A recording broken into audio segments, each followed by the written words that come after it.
It's about 3 kilometers away on about a 45-degree angle from the position of the hive in relation to the sun. A true form of sign language. God invented it first. Now, of course, God invented navigation capability first and gave it to amazing navigators, birds, and we now know it's pre-programmed precision navigation programmed into their DNA. We know this because often the parent birds will leave the young fledglings before they're mature enough and have enough body fat for fuel, and they'll fly thousands of miles away and just abandon their young.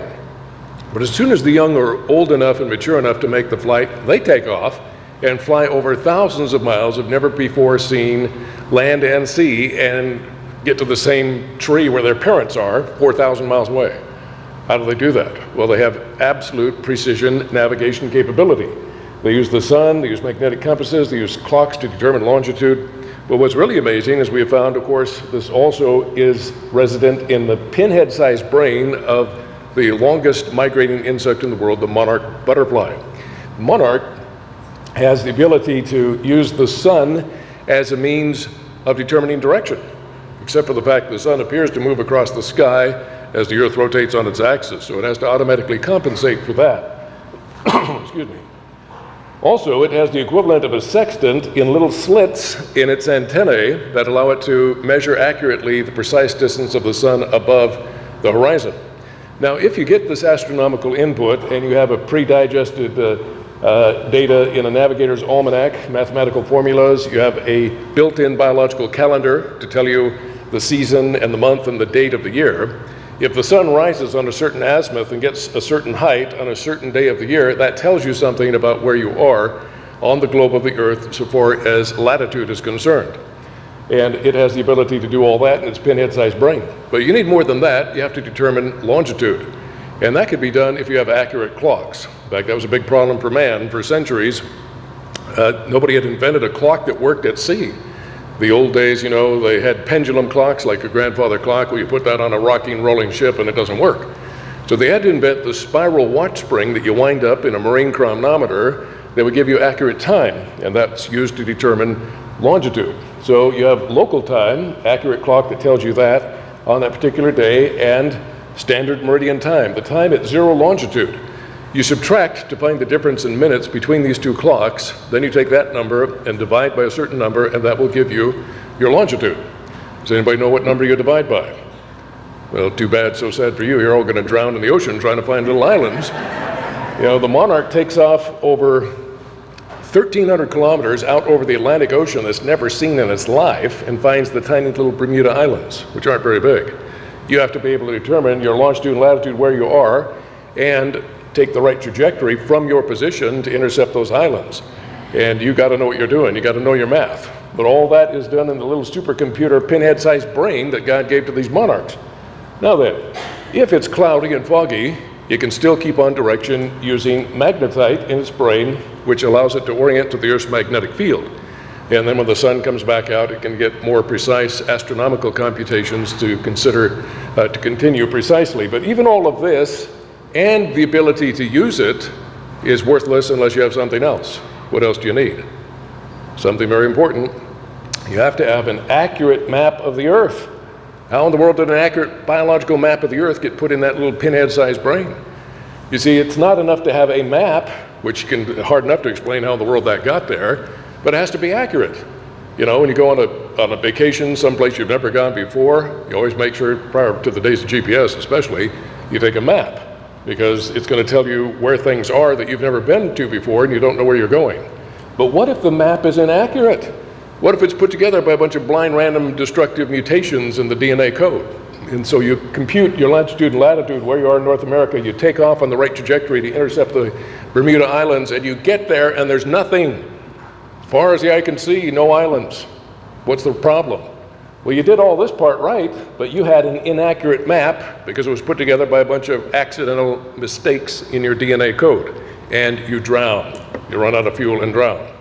This, of course, is the problem of irreducible complexity. It either all works together or it doesn't work at all. And that's impossible for evolution to explain. It needs step by step over ages of time, but you fly out over the ocean, you better have all this working first time every time or you die and go extinct. But monarchs haven't gone extinct. Somebody put all that amazing capability in their DNA. I don't think it was a bunch of blind accidental mutations. Now then, here we have shock absorbers, which work pretty good on cars, but sometimes we have delicate electronics that have to undergo extreme shock forces, high G forces, and a G is what you feel pulling yourself down in your chair, 1G, 1 times the force of gravity. However, sometimes we have delicate electronics that have to go through extreme shock, and somebody figured out, let's ask the biomimetic question. If we need to package delicate computer chips to withstand extreme forces, which often they do in the military especially, how can we do that? And somebody said, well, that problem has been solved in nature with the woodpecker. We now know that the woodpecker endures up to 1,200 Gs of force, hundreds of times a minute, at the speed of a submachine gun. Now, to put that in perspective, if you're near a grenade, not even a grenade that has shrapnel, just a pure concussive grenade, and that concussive blast hits you and it equals at least 100 degrees of force, 100 Gs of force, you're dead. No human can withstand that. But this bird goes through 1,200 Gs, hundreds of times a second, without breaking its bill, cracking its skull, and turning its brains into mush. It's got some pretty good protection. So they analyzed it, and they found 4 different areas that were shock-absorbing features in the skull and beak of the woodpecker, excuse me, and they tried to emulate that, and it turned out pretty good. It actually protected their electronics, but they got the idea from studying God's design. Now then, the Wright brothers are rightfully credited with being the first ones to create a heavier-than-air aircraft that could be powered and controlled. Prior to that, they had made balloons and dirigibles that are lighter than air. But in what year did they actually do this? Anybody remember their history? 1903, well over 100 years ago now. But obviously the Wright brothers weren't the first ones to figure out how to make a flying machine. God did it first on day 5 with the birds. And the Wright brothers studied the birds to try to get the right aerofoil design for their own Wright flyer. But God did it 4 different times and 4 different classes of creatures. Not just birds, but also, well, let's see if we can get this thing to work here. Oops, I'm going a little too far. Also, flying mammals, the bats, flying insects, the amazing dragonfly, and the so-called extinct flying reptiles or pterosaurs. Although if you ever talk to missionaries from Papua New Guinea and ask them, have you seen flying reptiles? They'll say yes, but I don't tell anybody because I think I'm insane. And they've been seen in the southwestern United States, so keep your eyes open. Anyway, this amazing creature here, the 4-winged dragonfly, can dart about so quickly, they estimate it undergoes 30 Gs of force without killing itself, without passing out and crashing. That's amazing, because the toughest fighter pilots with a G suit on to help them can only pull about 9 or 10 Gs for just a matter of seconds, and then they pass out and crash. So how did God do this? Well, we'll look at that a little bit later. Now then, hovering flight took a little bit longer. It took the invention of the helicopter to be able to hover and fly backwards if you wanted to, but God beat them to the punch with the amazing hummingbird. Oh yes, if you ever seen hummingbirds during mating season or protecting their nests, they can zoom and dive and do things that would make a helicopter green with envy. Anyway, even more spectacular, oops, get the right one here. Yep, going the wrong way. There we go. Okay. Even more spectacular is, again, that 4-winged dragonfly, which can do maneuvers even more amazing than the hummingbird. We'll see how it does that a little bit later.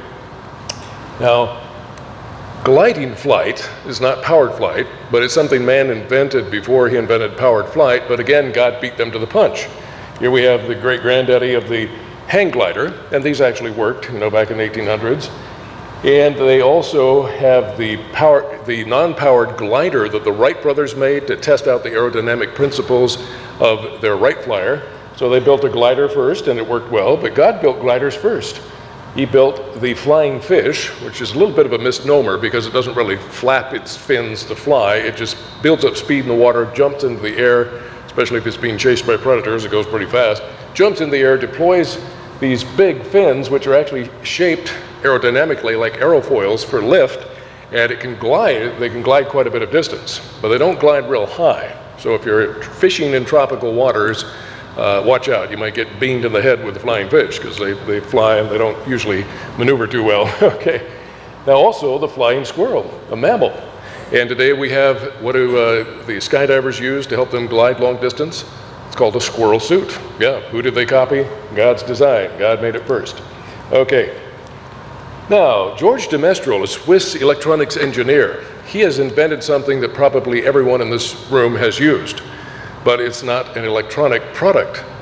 Well, being of a scientific mind, when he took his dog out walking for hikes, he was amazed at how burrs would stick in his socks and pants and in the dog's fur. And so he took out his microscope, he looked at it, and he could see all these little hooks. And they thought, that gives me an idea. What if we had strips and we put hooks on one side and loops on the other? Why, we would have what we today call Velcro. But the inspiration came from the design of the burr, a design already existing in the world of biology. Now here we have a artificial lure. This is not a real fish, not real bait. It's designed to look rather like a fish, and it has this little device on the front to make it wiggle as it's being trolled, so it looks like it's swimming like a fish. And it looks good enough that it fools the fish. The fish try to bite on it, and of course, they end up getting reeled in because it is an artificial lure. But even fishing with artificial lures is not something that man invented first. God invented it first with the appropriately named angler fish. The angler fish has a movable wand on his back, and at the end it has cells that produce bioluminescent light. This is an oxidative process that's very efficient, very little heat. Most of our lights give off more heat than they do visible light spectrum, so they're rather inefficient. But bioluminescence uses the biological compound luciferin and an enzyme, catalytic enzyme luciferase, to produce an oxidative process that produces cold light that's very efficient. Now, that part is illumined. The anglerfish lives so deep down in the sea, it's dark. It's like total darkness. So all that can be seen is that little worm-like thing dangling right in front of his mouth, and when another fish comes to grab that worm, it goes right in the mouth of the anglerfish. So God was the first one to invent fishing with an artificial lure.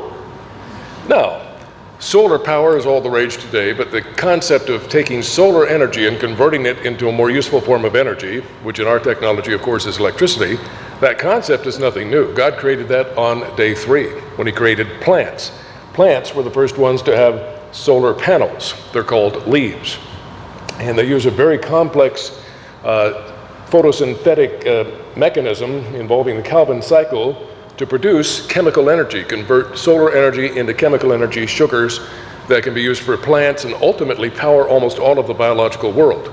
Almost all the biological world, including you and I, are indirectly powered by solar energy because we eat plants or eat animals that ate plants, goes down the food chain, but ultimately the power comes from the sun. God was the first one to have the idea of using solar energy and converting it into another more useful form.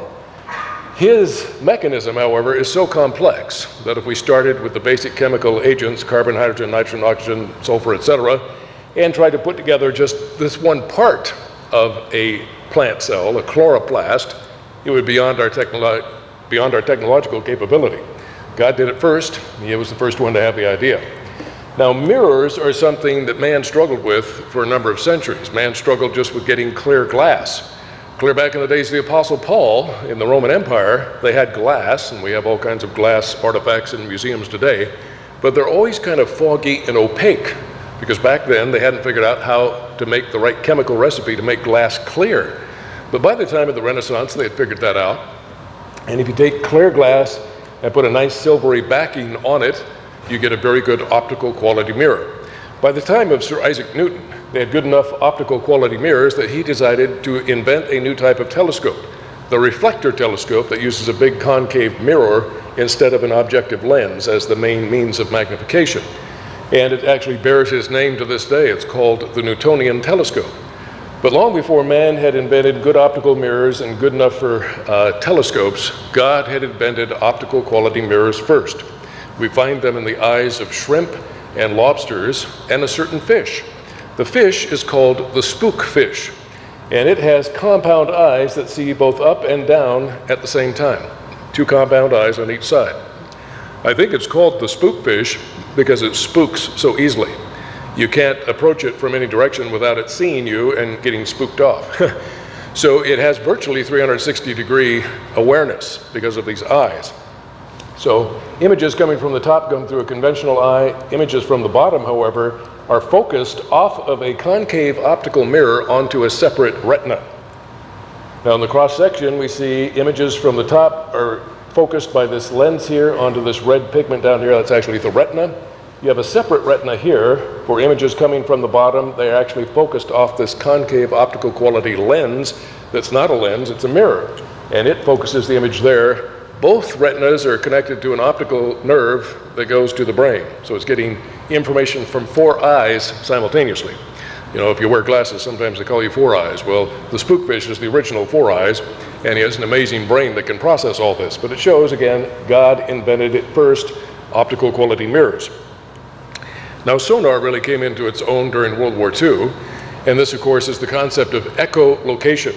You send out strong sound waves that bounce off a target. The reverberating sound waves are then analyzed to determine the distance, the depth, and the bearing, or the direction that the target is moving.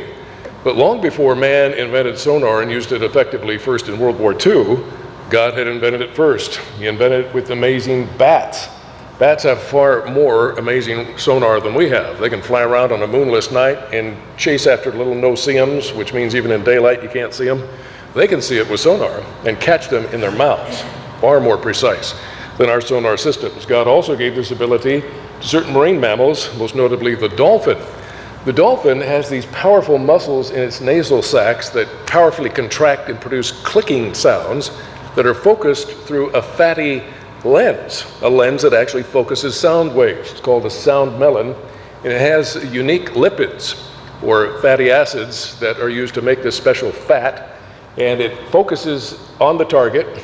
Then the reverberating sound waves, the echoes, come back and they're picked up by, again, special lipids, fats in the lower jaw, and that goes right up to the brain and goes into its computer brain, which then analyzes, just like our ships do, depth, bearing, direction, all these things that are needed to intercept the target. In fact, this is so accurate, they've done tests where in murky water where you can't really see, they throw in, say, nickels and quarters, just throw them in there. The dolphins are trained to go after the quarters, pick them up in their mouths, and ignore the nickels. So there's not much difference between the two, but they can tell the difference by sound alone. Amazing system, God invented it first. Now here, we have an old paddle wheeler boat. These are used for nostalgic cruises. They're not used on commercial cruise lines or commercial cargo vessels because they're not that efficient. It was the best they could do in the early days of steamships, but somebody invented in the later 1800s the screw propeller, which is more like a screw that spins this way, and all of the blades of the screw propeller are underwater and engage the water all the time. Whereas with your paddle wheel boat, only a few of the blades are actually hitting the water. Most of them are in the air and just wasted in that sense. So this is a far more effective design.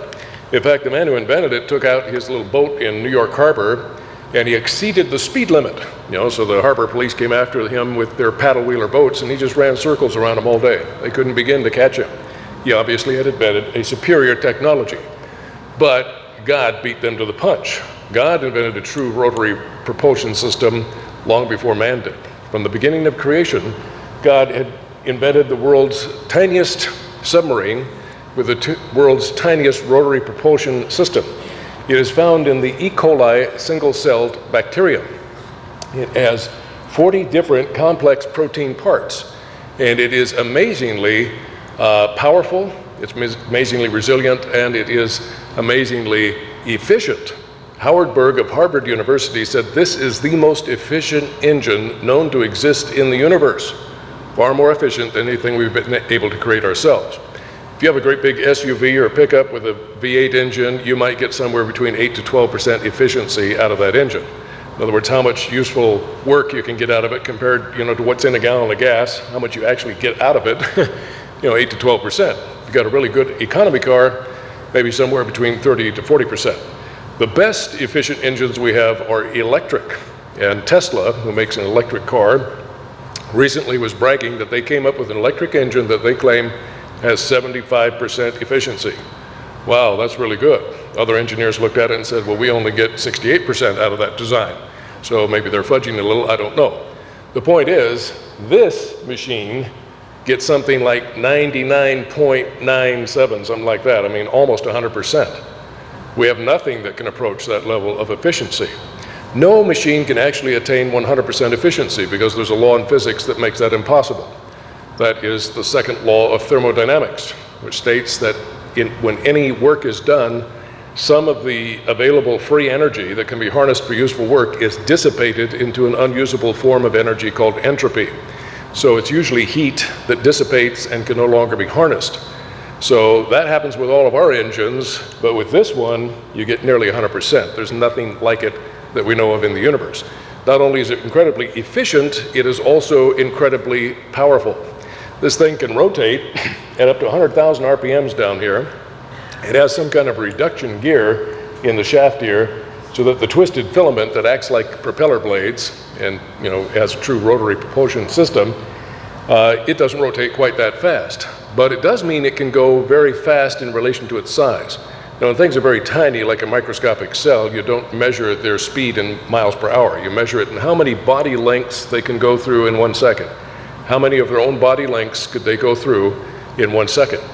Now, when this thing gets excited, it's been clocked at up to 65 body lengths per second. That's really moving. Now, how can we relate to that? So you take that little microscopic bacterium and you blow it up until it's as big as a 20-foot long mini electric submarine, okay? And its electrical engines could then propel that thing 65 of its body lengths in 1 second. If you go 65 times 20 feet in 1 second, how fast are you going? In excess of Mach 1, the speed of sound, which is 750 miles an hour at sea level. And it's actually a bit faster than that. Now, jets do that in the air, but this is going through the water. A submarine going through water is much denser than air, it's a lot more resistance, and yet it can go the equivalent of that speed if we raised it up to the size of a 20-foot mini submarine. And even that is not an adequate analogy, because when you're this tiny, microscopic cell, the water molecules themselves are relative to that size much bigger. In other words, they're bigger, thicker, harder to get through, and therefore it would be more like having a 20-foot mini submarine that could plow through peanut butter at greater than the speed of sound. That's pretty powerful. So that's what we've got here. And not only that, it can be spinning 100,000 RPM and it smells some food behind it and goes, there's food back there, and it stops in 1/4 turn, immediately reverses, goes 100,000 RPM in the opposite direction without ripping itself apart. Now imagine going down the freeway at 75 miles an hour. Oh, I missed the exit. That's okay, I don't need to slow down or anything, I'll just shift it in reverse.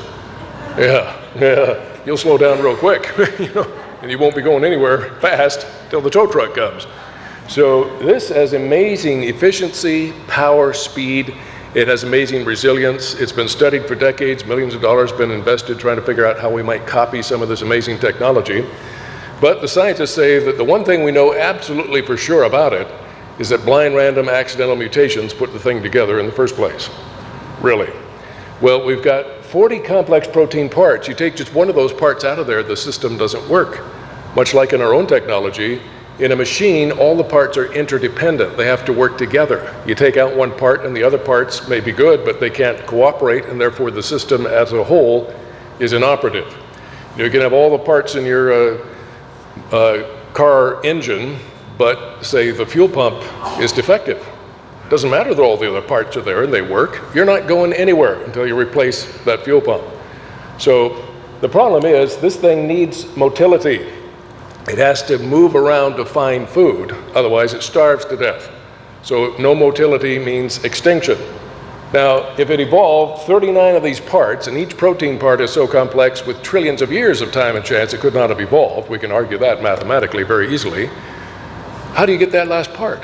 Otherwise, you die. It's kind of like being stuck out in the desert. You drive way out into the desert, run out of gas, and you realize, oh my gosh, I'm already dying of thirst. I can't walk out fast enough to keep from dying from thirst. If I don't find a car, I'm gonna die.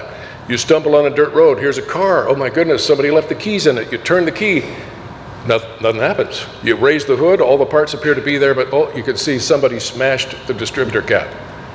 Well, you could say, gee, maybe if I wait long enough, a new distributor cap will evolve, and then I can get out of here. No, you need it right now, or you die. That's the problem we face in biology, irreducible complexity. It's not window dressing. It's absolutely required, and you get everything working together at the same time, or it doesn't work at all, and if it doesn't work, you're dead. Evolution cannot explain these type of situations. Only creation can explain it. How did all those things get there, by the way?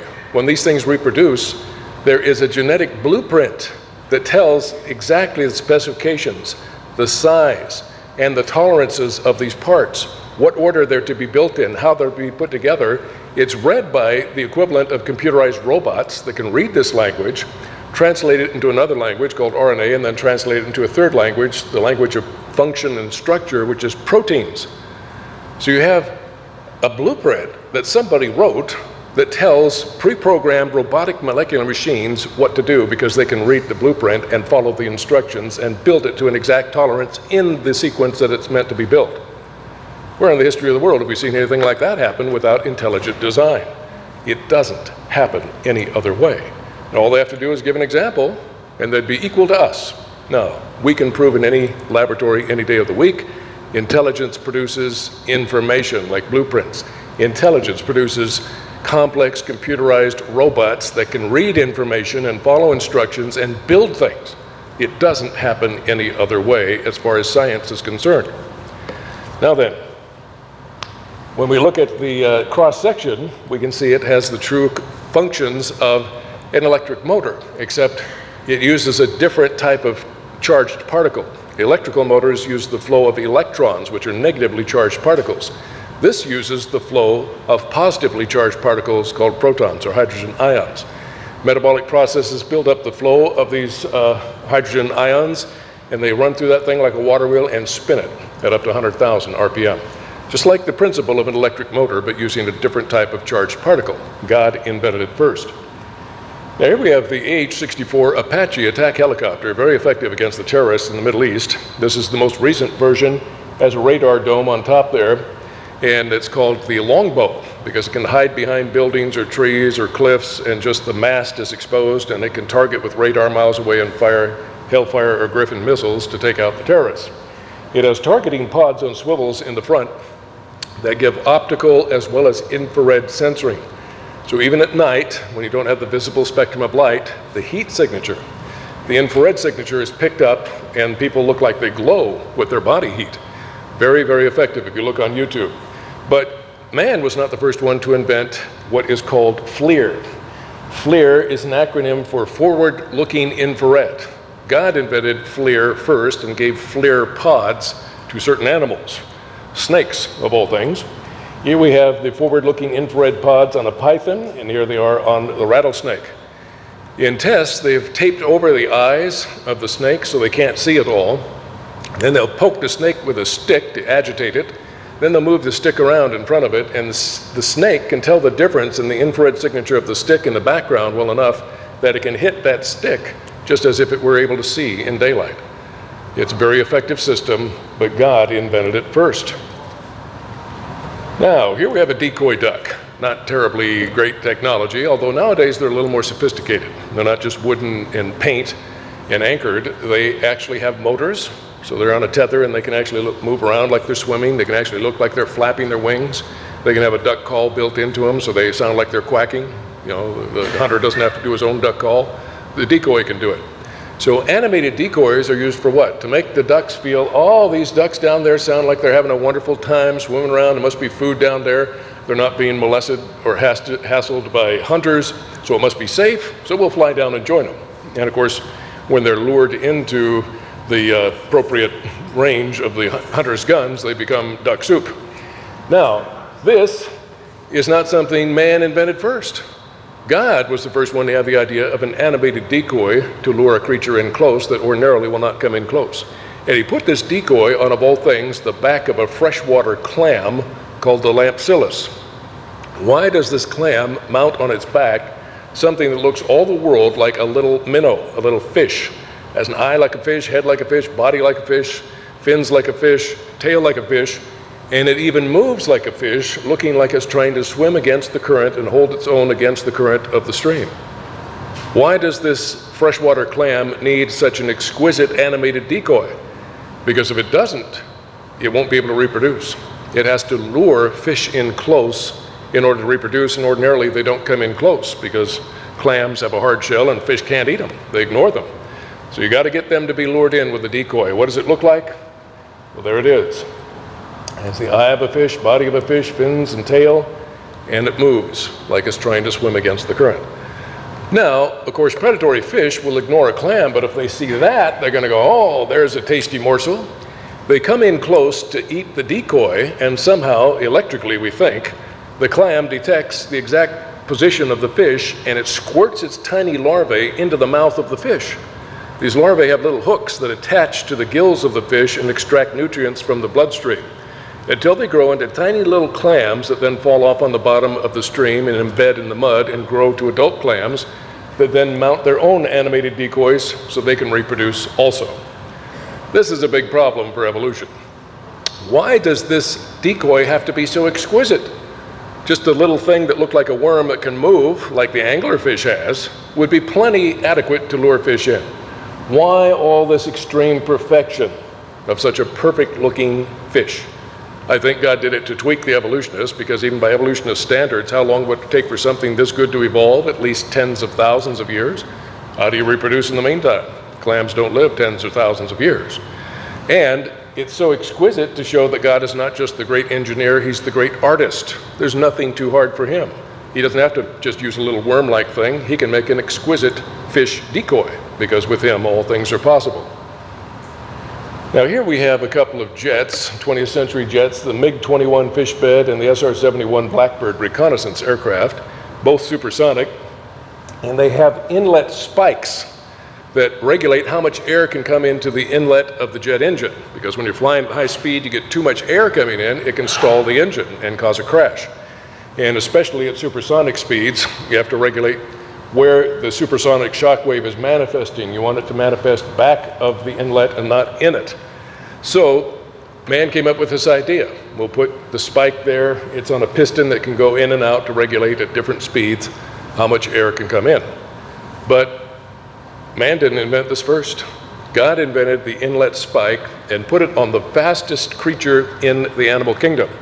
That is, of course, the peregrine falcon, which was recently clocked by National Geographic diving at 242 miles per hour, faster than the fastest Indianapolis 500 race car. So when you're diving that fast, you get too much air in your nostrils, it can be a big problem. But God had the wisdom to invent the inlet spike first, and there it is, right there to keep too much air getting into the nostril of the peregrine falcon. Now, here we have an F-15 Eagle dogfighting with a MiG-29 Fulcrum. And dogfighting doesn't happen very often nowadays because we have missiles that can kill the enemy at beyond visual range. You know, you detect them by radar miles away, fire a missile, missiles. Some of the newer ones, like the Meteor, they're not admitting to it, but probably can go over 100 miles. So very effective. The in-close dogfight just doesn't happen very often anymore, except for one scenario. What if you run out of missiles? Notice on both of these aircraft, there are no missiles left on the pylons on the wings. When you run out of missiles, you have to go fall back on older technology, the gun. And in the F-15 Eagle, you can see the gun smoke coming out of the right wing root. That's where they have its 20-millimeter cannon. And it is a gun so good that although it was invented in the 19th century, it's still used in the 21st century. The man who invented it was named Dr. Gatlin. It is a Gatlin cannon with 6 multiple barrels that rotate. Now, the old Gatlin cannon, you had to crank. And if you could get 7 or 8 rounds a second, that was pretty good. Well, somebody had the brilliant idea to take that old design and put a powerful electrical motor on it to spin that thing so fast that it would shoot, if it had enough ammunition, it would shoot 6,000 rounds in 1 minute. Now that computes to 100 rounds per second. Wow. Now, the F-15 only holds 940 rounds, which means if you press down the gun, you have 9.4 seconds of firing and you're out of ammunition. That's plenty. Why? Because when you're shooting 100 rounds per second of APHEI ammunition, armor-piercing high-explosive incendiary, if you get hit with just a few rounds, it'll blow that enemy up. Because they hit like little grenades, they blow up with incendiary force and ignite the fuel. So if the crosshairs happen to just cross through that maneuvering aircraft while the gun is firing, and it's only on target for 1/10 of 1 second, it still gets hit with 10 high-explosive incendiary rounds, enough to take out any modern fighter. That's why when they get in a dogfight, the maneuvering is so violent. The opponent knows if he gets to me on target just for a fraction of a second, I'm toast. So they pull incredible G-forces. The problem is in a dogfight, the weakest link in a dogfight is the pilot. The airframe of the aircraft can endure a lot more G-forces than the pilot. The pilot, even with a G-suit, when he starts pulling 9 or 10 Gs, he can usually only maintain that for several seconds at the most, and then the blood drains out of his head and he passes out and either crashes or gets shot down. So even from the days of World War II, they were always trying to find a better G-suit. Now, the current technology is a pneumatic G-suit. In other words, pressurized air is pumped into bladders that squeeze your torso to keep the blood from draining out of your head and push it back up into your head so you don't lose consciousness. Even at that, 9 or 10 Gs, you will lose it. So a Swiss former fighter pilot, retired, Andreas Reinhardt, he said, we got to get something better. And he was smart enough to ask the biomimicry question. Has this problem been addressed in the world of biology? And of course it has, as I mentioned before, with the magnificent dragonfly. The dragonfly can dart around with 30 Gs of force and not pass out and crash. How does it do that? Well, in examining the dragonfly, they found that its internal organs, and especially its cardio system, is entirely surrounded with fluid. And that fluid, or that water, dampens the G-forces very effectively just using the known laws of physics. Now, with the best pneumatic G-suit, compressed air G-suit we have today, it's called Combat Edge, invented in the United States, not made in Japan, not made in China, but it cost $100 million taxpayer dollars to invent this thing. It's really just a glorified World War II G-suit, except it has a computer now with special nozzles with a pump, and the computer measures the G-forces and pumps it up or lowers it according to what's happening. They took that, the Combat Edge, and they tested it with top NATO pilots dogfighting, where they're using electronic bullets, but still they want to win, so they dogfight hard. And they tested it against the Lebel G-suit. What does Lebel mean in German? Dragonfly. So the Dragonfly G-suit simply fills those compartments with water and a little alcohol to keep it from freezing if it gets cold. Very simple design, and yet it outperformed the $100 million Combat Edge. Every one of the NATO pilots, after trying both, said, we want the Dragonfly G-suit.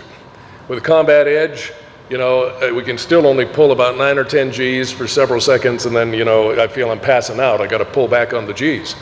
With the Lebel, I could pull 10 Gs sustained as long as I want, no problem.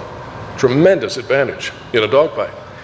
And when they get done, they say, when I wear the Combat Edge, I'm so exhausted, I can't even get out of the cockpit. I have to call for the crew chief, help me out of the cockpit. I can't get out under my own power.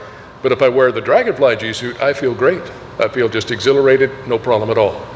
So here we have a world-beating design, better than the $100 million research one that we came up with, by a guy who simply asked, how was it done in biology? God had the wisdom to use a much simpler design that's far more effective by using fluid instead of air. God did it first. Now here we have pilots protected by a transparent canopy. Of course, you have to have protection because the wind force when you're traveling at jet speed is tremendous. You could be hit by bird strikes, and if you're flying low, usually it's armored so that it will deflect at least small arms fire. So the idea is you have to have a shield, but you have to be able to look through it. Something to protect you, but it has to be transparent. This kind of a transparent canopy is not something man invented in the jet age. God invented it first, and he did it with, of all things, a fish called the barrel-eyed fish. And we've known about these fish since the 1930s when they were dragged up in fishing nets, but they're usually always ripped up, and we couldn't really tell what they really looked like. Finally, in just recent years, they got good underwater footage of what the barrel-eyed fish really looks like. And it actually does have a clear canopy to protect its head and its eyes. What does it look like? Well, it looks like that. Now, the mouth is here. These things right here, those are not eyes. Those are nares, the equivalent of underwater nostrils. The eyes are inside the clear canopy here. These green domes, those are the lenses of the eyes. The eyes sit on these barrel-like fixtures that are actually swivels that can swivel all the way up or all the way forward. So the fish usually swims horizontally with its eyes angled up, looking through the canopy. It's looking for the silhouette against the lighted surface of the ocean. is looking for the silhouette of jellyfish. Now, who would want to go after jellyfish? Jellyfish have some of the worst toxins in the world in their stinging tentacles. But this fish is equipped with a clear canopy shield that protects its head, its brain, and its eyes from the stinging cells of those jellyfish. And it can go up and steal dead fish that are entangled in the tentacles of the jellyfish. And when the stinging cells get on this clear canopy, it's immune. So the same concept with our jets. The pilot has to have a clear canopy, a shield to protect him. Well, God thought of that first and put it in the amazing barrel-eyed fish. Now, one of the blessings for modern pilots is called autopilot. You know, you're on a long trip, you just push autopilot, it's tied into GPS, and it will keep you on course. And nowadays, you don't even have to worry about wind drift because the GPS will keep aligning. If the wind is pushing you off course, it keeps calibrating and regulating to get it back on course. But the pilots often make the mistake of sleeping. They shouldn't do that when they put autopilot on, but it's a temptation. Problem is, autopilot is not radar. It will not tell you if there's another aircraft right in front of you that you're going to run into. So if you engage autopilot, don't go to sleep. However, even autopilot is not something man thought of and invented first. God invented it first in his amazing flying creature, the Swift. It has now been proven by tiny little RFID type chips and computers tracking them that Swifts stay airborne without ever landing for nearly 7 months. Yeah, never touch the ground. Why? Because their food is in the air, insects. If they want to drink, they fly down and skim the surface of a lake without landing. They mate in the air, and the real thing that makes it possible, they sleep while they're flying. And they do it by means of an autopilot. They'll actually fly up nearly 2 miles high, about 10,000 feet, and they'll swim, or not swim, but they'll fly in a lazy circle. And they want to stay over a certain area, usually because it's good hunting, or maybe that's where their nest is. Well, the only reason they ever land is because they rear young. If it weren't for the fact they had to lay eggs in a nest, they wouldn't have to land. Theoretically, if you had something like a confirmed bachelor Swift, he'd never land his whole life, he'd just fly. But they do have to reproduce, and they do nest, and they do want to stay where their nest is. But during the night, wind can blow them way off course. So they go up about 2 miles high, start this circle over where they want to be, and they shut down half their brain so they can rest. Just like when you're sleeping, your brain isn't completely inoperative, but it does partially shut down to help you rest.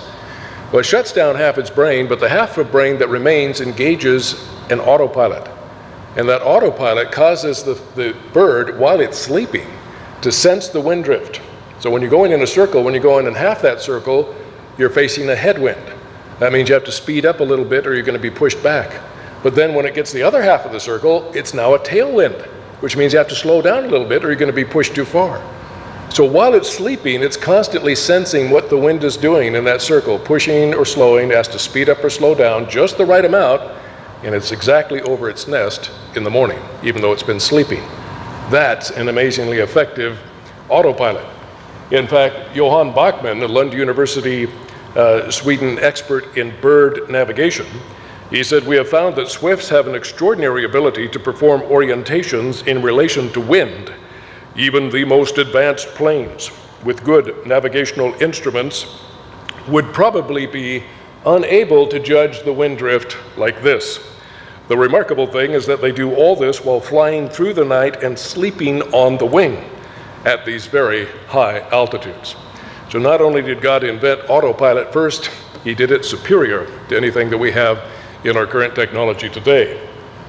Now, Henry Ford was one of the first to recognize and exploit the virtues of an assembly line.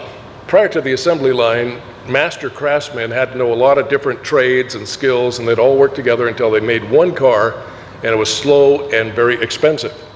But Henry Ford, he said, you know, if we use an assembly line, then each worker just has to know one skill good. He doesn't have to learn all these other skills.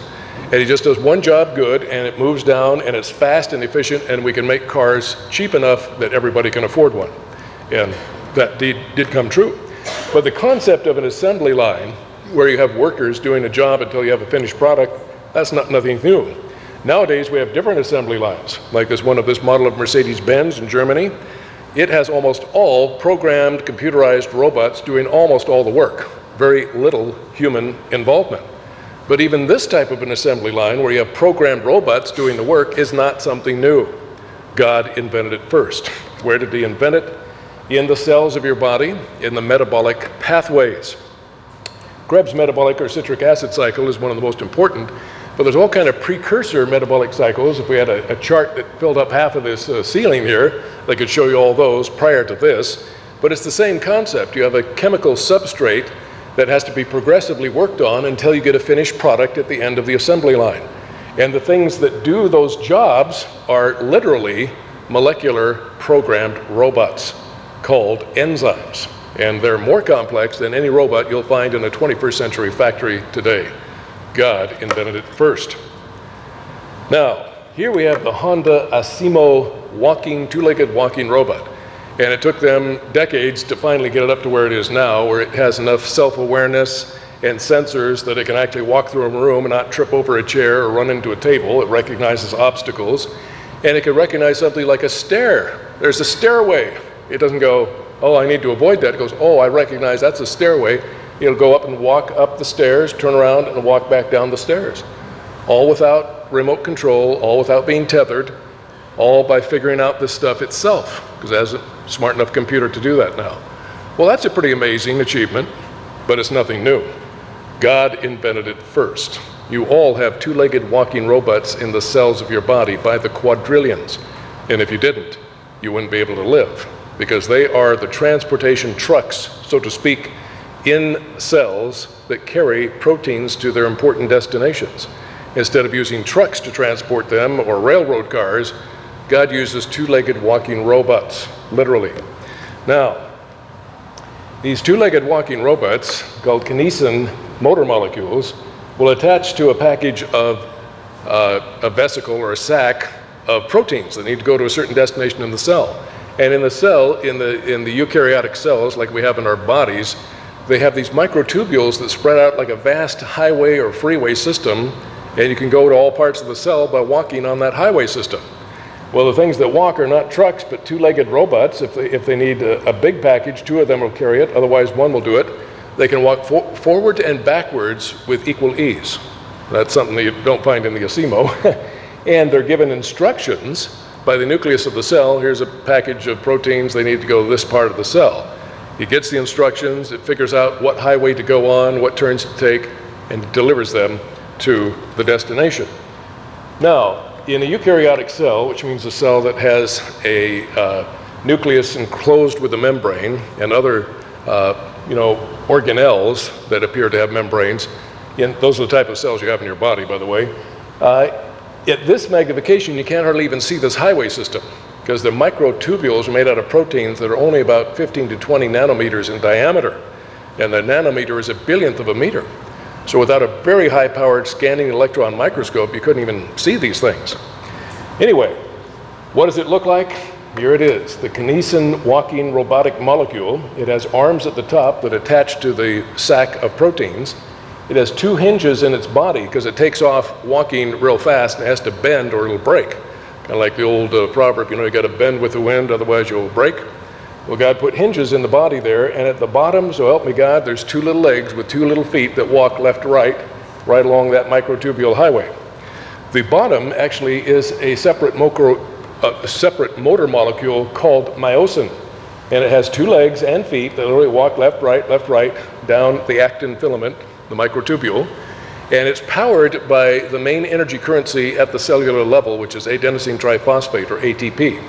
Now, those molecules are floating all around in the matrix of the cell. They're produced by rotary motors, literal rotary motors that produce ATP, different from the rotary propulsion system of the E. coli. So life is based on information that's stored, retrieved, read, and actuated by robotic systems, something we've never seen ever arise without intelligent design. But these ATP molecules are there, so every step it uses one ATP molecule. The amazing thing is it doesn't walk nice and slow like the Honda Asimo. These things regularly take off and go like that, 100 steps per second, easy, 100 per second. Now, to put that in terms we can understand, what if we took this little robotic molecule and enlarged it until it was the size of a large human being? so that its legs were as big as a large human being like me. When I walk with a big stride, I can cover 1 yard per stride. So if I were to walk 100 strides in 1 second, I'd be going 100 yards in 1 second. How fast would I be going? In excess of 200 miles an hour. That's proportionately how fast these things would be if we raised them up to the size of a normal robot or a human being. So they go real fast. If we made one big like that, it could go out and compete at the Indianapolis 500 with race cars because it can go faster than 200 miles an hour. God invented it first, and if you didn't have them in your cells, your proteins wouldn't get to where they need to go, and you could not even exist. How do the evolutionists explain this? Well, they don't really. Here we have them walking on the microtubule highway, and just like the Asimo robot, they have situational awareness. These things are coming, 100 steps a second, the equivalent, if they're as big as us, of traveling over 200 miles an hour. So if they're approaching each other, the combined speed would be in excess of 400 miles an hour. You better be able to sense ahead of time there's something coming at you and get out of the way, which they do. They can also walk on the bottom because their feet adhere to it. And they have situational awareness where if damage to the cell happens, say microtubule is severed, they don't just come up to the end and fall off, like they're just blindly programmed. They have situational awareness. They recognize, oh, the highway is broken. And they don't just stop there and go, gee, now what do I do? They have the equivalent of a cellular GPS that tells them how to get back on target and deliver the product. They start walking backwards at 100 steps a second, just as easily as they walk forward. They go to the nearest intersection. We have all these possible different routes that you could take, and it knows what route to take and the most efficient way to get to the destination. Just like if you go off the freeway, you take a wrong exit, your GPS, starts recalibrating. Okay, turn left on this street, turn right on this street, turn left on this street, because it gets you back on target because it knows where you're going, even if you've never been there before.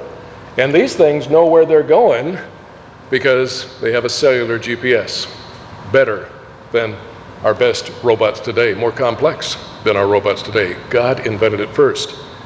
And yet this astounding level of technology and complexity, when it's confronted by evolutionists, what do they say? Biologists must constantly keep in mind that what they see was not designed, but rather evolved. In other words, just blindly saying we're going to believe it no matter what. Well, yeah, but what if the laws of chemistry and physics and mathematics and experimentation shows we never get that type of design ever scientifically except by intelligence? Doesn't matter. No matter what you see, it had to have evolved. It could not have been designed. Well, you know what? Saying it doesn't make it so. Why don't you just put up or shut up? Science, you have to prove what you believe is true by experimentation, or you have to point to proven laws of science that don't change, like chemistry, physics, and mathematics, that show, oh, this has credibility. But the laws themselves make it impossible. It's like when you build a car, it runs according to the laws of chemistry and physics and gravity, etc., but the laws never build the car. The laws can't build the car. The laws prohibit the car from building itself. An intelligent outside force makes it, conceives of it, puts it together, has a blueprint, and there's information in it. That's how we get these things. It doesn't happen any other way. So I politely tell them, you see this ear? This is not a trash bin. Don't stick your trash in my ear. It's not respectful. Don't just tell me I have to blindly believe what you say. In science, it's like football. You don't show up on the gridiron on Super Bowl day and say, hey, we've arrived, we win, just because we say so. You get out and prove it on the gridiron if you've got the goods. When it comes to proving it, with proven laws of chemistry, physics, and math and experiments, they utterly fail, cannot do it. We can go in any laboratory any day of the week and prove we can get information by intelligent authorship. We could produce robots that can read that information and build things based on that blueprint. That's the only way it happens. If you can match that, then you would have parity. In other words, you would equal our position. But if you can't even match that, you have nothing. We have all the data scientifically that supports intelligence works. Where is the proof it works any other way? There is none, except this bombastic statement that no matter what you see, it had to have evolved. Well, nanny, nanny, foo-foo. Whatever you say bounces off me and sticks to you. It's ridiculous. And we need to just say, stop sticking garbage in my ear. I'm a reasonable person. If you've got facts of science, you've got laws of chemistry, laws of physics, laws of math, and especially experiments that show that what you're saying is true, I'm willing to listen. But it appears to me you have nothing, and you're trying to just use bombast and browbeating and calling us names if we don't agree with you, as if that's scientific evidence. It is not. And they're going to have to face that, whether they like it or not, because when we look at this level of technology, and we've only looked at a few today, it outstrips anything in human technology. It shows a greater intelligence, a greater power than man could ever match.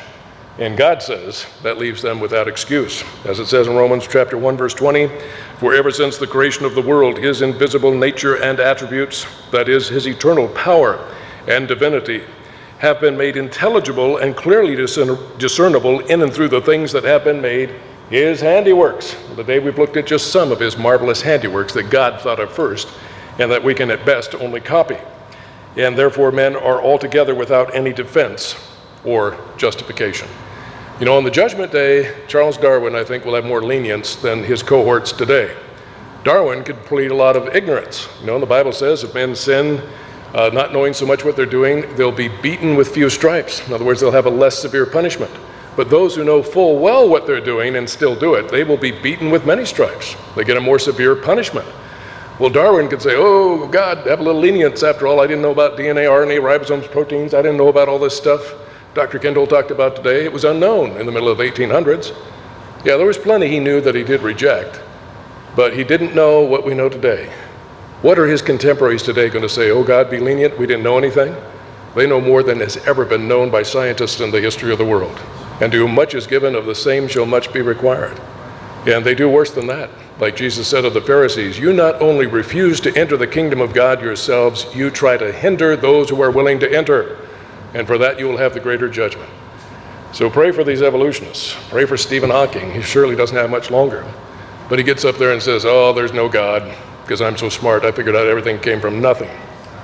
Brilliant, yes, you know. It's sad, it is truly sad. But the battle is for our children. They're told in our culture from cradle to grave, evolution is a fact, you don't need to believe in God, you don't need to believe in the Bible. God says quite different. You're without excuse. Think for yourself, don't be told what to believe, check it out for yourself, because on the judgment day you're not going to be able to point fingers at other people.